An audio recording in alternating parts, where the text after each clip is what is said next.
একটু ভেবে দেখুন তো, আপনি এখন বাংলাদেশে বসে ঘড়িতে দেখছেন সকাল ৮:২০।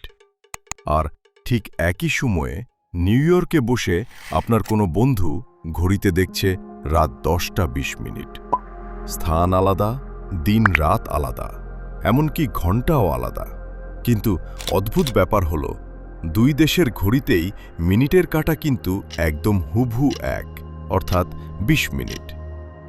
শুধু নিউ ইয়র্ক কেন, লন্ডন, দুবাই বা সৌদি আরব, সব দেশের সাথেই আমাদের মিনিট মিলে যায়। কিন্তু কেন? ঘন্টার পর ঘন্টা ব্যবধান হলেও মিনিট কেন এক থাকে? আর পুরো পৃথিবীর সময়কে বেঁধে রাখা এই নিয়মটি আসলে কে তৈরি করেছিলেন? চলুন আজকের ভিডিওতে এই রহস্যটাই উন্মোচন করা যাক। মূল রহস্য, টাইম জোনের নিয়ম। এই রহস্যের চাবিকাঠি লুকিয়ে আছে পৃথিবীর ঘূর্ণন এবং আন্তর্জাতিক টাইম জোন ব্যবস্থার মধ্যে।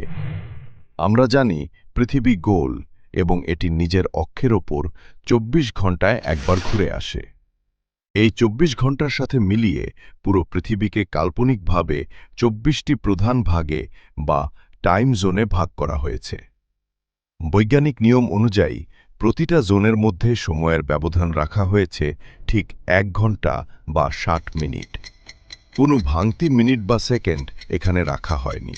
সহজ কথায়, আপনি যখন এক দেশ থেকে অন্য দেশে যাবেন, তখন সময়ের ব্যবধান হবে ১ ঘন্টা, ২ ঘন্টা কিংবা ১০ ঘন্টা। একদম নিখুঁত রাউন্ড ফিগার। যেহেতু ব্যবধানটা পুরো ঘন্টার, তাই দেশ বদলালে শুধু ঘন্টার কাঁটাটা লাফিয়ে সামনে বা পেছনে যায়, কিন্তু মিনিটের কাঁটা তার নিজের জায়গাতেই স্থির থাকে। এই কারণেই বাংলাদেশ আর নিউ ইয়র্কের ঘন্টার তফাৎ ১০ ঘন্টা হলেও মিনিট থাকে একদম এক। ইতিহাস, এই জাদুকরী নিয়মটি কে তৈরি করেছিলেন? এবার আসি সবচেয়ে গুরুত্বপূর্ণ প্রশ্নে। পৃথিবীর কোটি কোটি মানুষকে এক সুতোয় গাঁথা এই নিয়মটি কে তৈরি করেছিলেন? এর পেছনে রয়েছে এক দারুণ ইতিহাস। ১৮৭৬ সালের কথা। স্যার স্যানফোর্ড ফ্লেমিং নামের একজন স্কটিশ কানাডিয়ান প্রকৌশলী এবং উদ্ভাবক একবার আয়ারল্যান্ডে ট্রেন মিস করেন। কারণ সে যুগে ট্রেনের টাইম টেবিলে PM এর জায়গায় AM ছাপা হয়েছিল। তখন পৃথিবীতে নির্দিষ্ট কোনো টাইম জোন ছিল না। এক এক শহর নিজেদের সূর্যের আলো অনুযায়ী এক এক রকম সময় হিসাব করত। ফলে ট্রেন চলাচল এবং আন্তর্জাতিক যোগাযোগে ভয়াবহ বিশৃঙ্খলা হতো। এই সমস্যা সমাধানের জন্য স্যার স্যানফোর্ড ফ্লেমিং পুরো পৃথিবীর জন্য একটি সমন্বিত সময় ব্যবস্থার প্রস্তাব করেন, যাকে বলা হয় কসমিক টাইম। তার এই আইডিয়া থেকেই পরবর্তীতে ১৮৮৪ সালে ওয়াশিংটনে একটি আন্তর্জাতিক সম্মেলন হয়। সেখানে লন্ডনের গ্রিনিচ মানমন্দিরকে মূল কেন্দ্র বা প্রাইম মেরিডিয়ান ধরে বিশ্বব্যাপী ২৪টি টাইম জোন সরকারিভাবে স্বীকৃতি পায়। আর এই মহান আবিষ্কারের জন্য স্যার স্যানফোর্ড ফ্লেমিংকে বলা হয় ফাদার অফ স্ট্যান্ডার্ড টাইম বা স্ট্যান্ডার্ড টাইমের জনক। টুইস্ট, সব দেশের মিনিট কিন্তু এক নয়। তবে গল্পের টুইস্ট কিন্তু এখানেই শেষ নয়।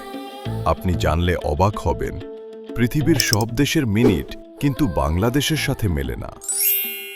কিছু দেশ আছে যারা এই ১ ঘন্টার আন্তর্জাতিক নিয়ম মানেনি, যেমন আমাদের প্রতিবেশী দেশ ভারত।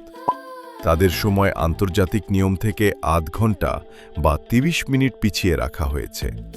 তাই বাংলাদেশে যখন সকাল ৮:২০, ভারতে তখন সকাল ৭:৫০। এখানে মিনিট মিলবে না। আবার নেপাল আরও এক ধাপ এগিয়ে, তারা তাদের সময়কে ৪৫ মিনিট বা ১৫ মিনিটের ভাঙতিতে হিসাব করে। তাই আন্তর্জাতিক নিয়ম মেনে চলা নিউ ইয়র্ক বা লন্ডনের মিনিট আমাদের সাথে মিললেও ভারত বা নেপালের মিনিট কিন্তু মিলবে না। আউটরো, তাহলে বুঝতেই পারছেন, স্যার স্যানফোর্ড ফ্লেমিংয়ের সেই দূরদর্শী চিন্তার কারণেই আজ পুরো পৃথিবী একটা সুনির্দিষ্ট নিয়মে চলছে। ঘড়ির এই মিনিটের মিল কেবল একটি সংখ্যা নয়, এটি আসলে পুরো পৃথিবীর এক হয়ে চলার এক অদ্ভুত বিজ্ঞান। কেমন লাগলো আজকের এই তথ্যবহুল ভিডিওটি?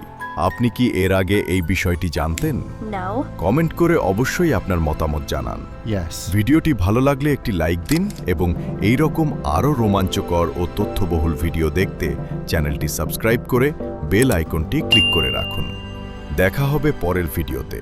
ধন্যবাদ।